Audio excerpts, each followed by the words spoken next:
Okay, so for my independent reading book video, I did the book Deadfall by Brad Thor.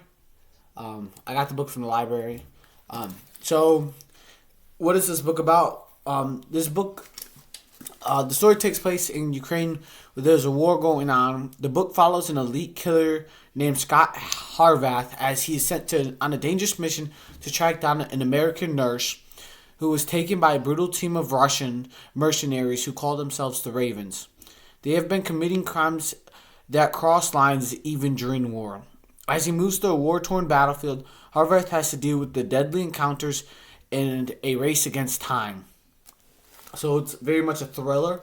I've read a lot of his other books that were part of it. It's part of a series, so it was a pretty easy book for me to choose. Okay.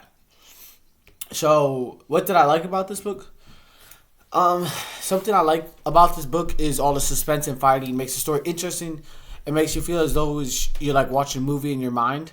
So one of the places he kind of talks about that, or one of the places I felt like it kind of showed that was on page 84.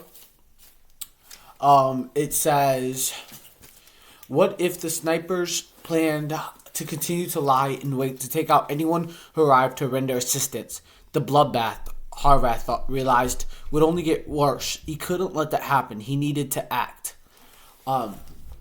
There's a lot of suspense in the way the sentences, that little passage is written, because it's very broken up, and it's kind of like the bloodbath.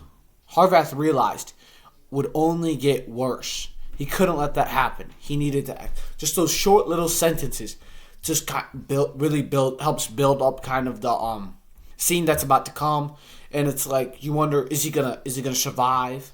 Like what happens? Are the snipers still there?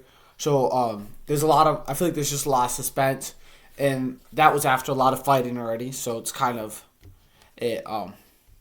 It was a lot. It was just very. You can picture it like he's hiding kind of right now, and he's all this is racing through his mind as they're in the middle of the war kind of, and so yeah, that was one of my. That's what I really like about this book.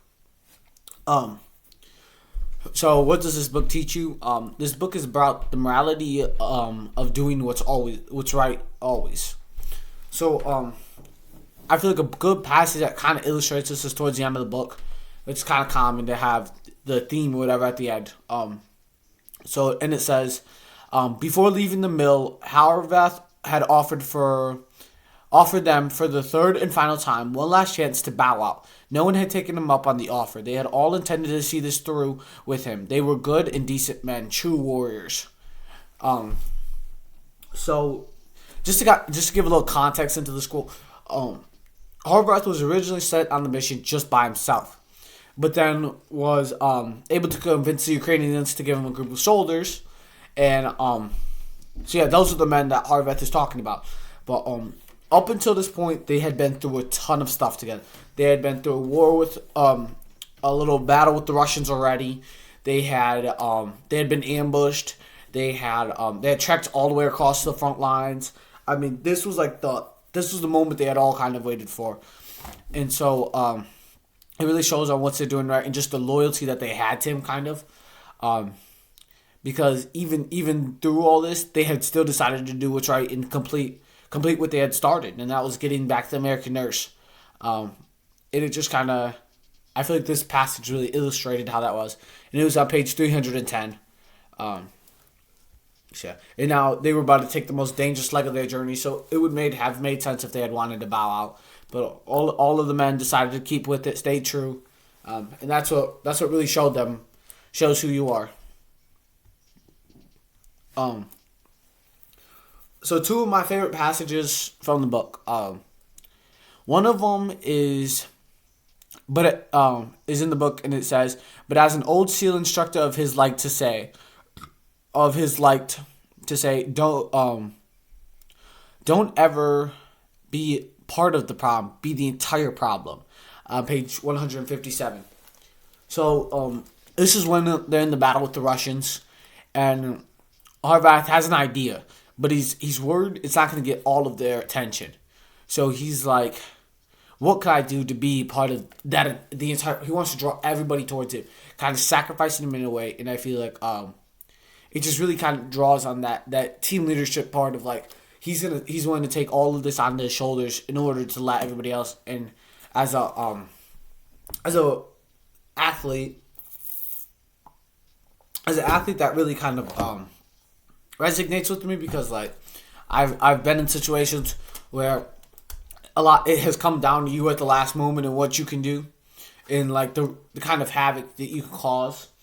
And I've also been on like playing with guys who have kind of carried the team and caused a big problem for the other team, and that's one of the reasons why we were able to win. So that selflessness is kind of like it doesn't quite sound like that, but I feel like the deeper true meaning of that passage was kind of the selflessness he shows there in a lighthearted way. The SEAL instructor is saying that, but it really shows it.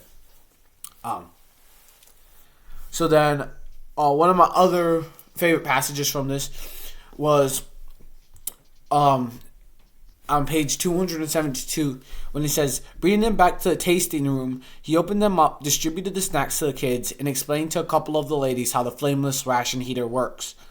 They smiled nicely, set the heaters aside, and took the pouches of food into the kitchen to warm the meals up the old-fashioned way, on the stove.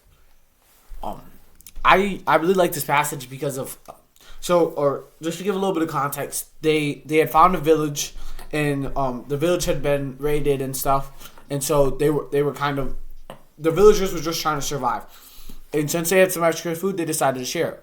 But when you're out in the battlefield like that, you don't have access to stoves usually. So you got this modern technology and everything, and then I thought it was kind of, it made me smile kind of on how, well, there was that language barrier and stuff. They were being polite by smiling nicely, even though they knew the entire time they were never going to use it. They were just going to use the stove. And I really like how it says towards the end, and it says, they smiled nicely, set the heaters aside, took the pouches of food into the kitchen to warm the meals up the old-fashioned way. And then there's a hyphen right there, and it says on the stove. And I feel like that like pause in between when you're reading it to emphasize on the stove as like an old-fashioned way kind of feels weird to me, because like I still cook on the stove, so it's like, and it was like for them that was the culture that the Ukrainians had. I thought it was a really well-crafted passage that I really liked. And that's it.